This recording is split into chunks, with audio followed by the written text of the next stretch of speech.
All right, look, we're skipping the BS and we're getting straight into the meat and the potatoes of this video because you got to stop making this mistake. I'm tired of seeing it. I'm tired of seeing people lose money because of it. I'm simply just tired of it happening because we've all been in this game long enough to realize that it happens over and over and over again. Now, I know what you're wondering. Tyler, what mistake? The mistake of being ridiculously reactionary. Okay. Over the last few days, we saw CZ step down as the CEO of Binance. As a result of that, we saw an absolute tsunami hit Twitter. Everyone saying that this is the end of Binance, get your money off of the exchange, sell your BNB, sell your Ethereum, sell your Polkadot, sell your Solana for some odd reason. Just get out of crypto because everyone's a bad actor and it's just time that we all go find something better to do, right?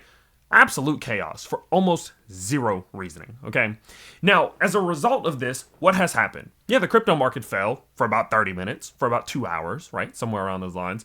Then afterwards, many of your cryptos started to rebound. Many of them started to rally. Many of your ones like Caspa, Solana, or Ethereum, they did find some support, but now they're up another 10% or 15% or 20% from that low that they put in, leaving people scratching their heads like, what happened? It's supposed to be crashing. My short is supposed to be up 100x. Why is this not happening? Let me tell you why it's not happening. Because you're being reactionary.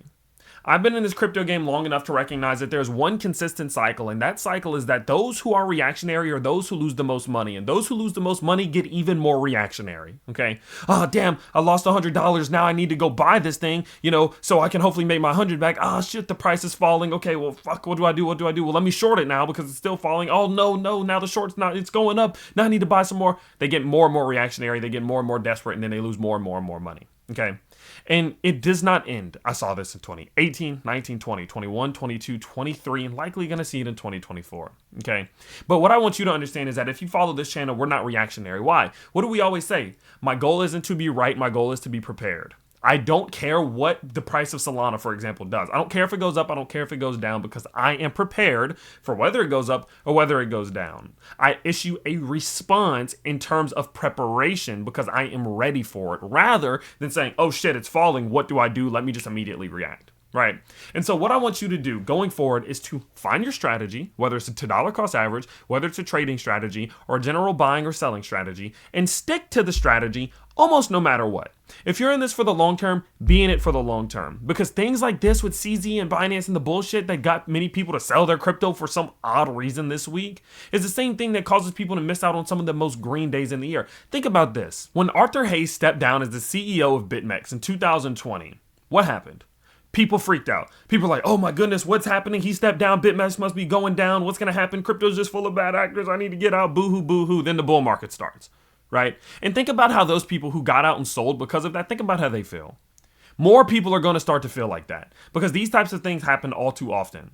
And so the whole point of what I'm saying here is that you can't get too high in the highs and you can't get too low in the lows within the world of crypto because it will eat you alive. No questions asked. It will eat you alive. The things that you think should crash something could be the very thing that sends it up. For example, FTX is supposed to be selling hundreds of millions of dollars of Solana. What happens? People start to freak out. Oh, Solana's going to $3. I need to sell it because FTX is going to sell it. So the moment that they get that news, they sell their Solana, sell their Solana, sell their Solana. And they're right at first because its price is going down, going down, going down. But then what happens? Institutional investors catch the attention. They're like, hold on. Everyone's selling? Hold on. We got this. Let's absorb it and absorb it and absorb it and absorb it. And now Solana's price goes from low teens to $60 plus, leaving those people who sold it at $20 feeling stupid because they sold it at a time when they didn't really need to. And nothing was happening that was really all that counterintuitive to the overall grand vision of Solana as a whole. But they were reactionary.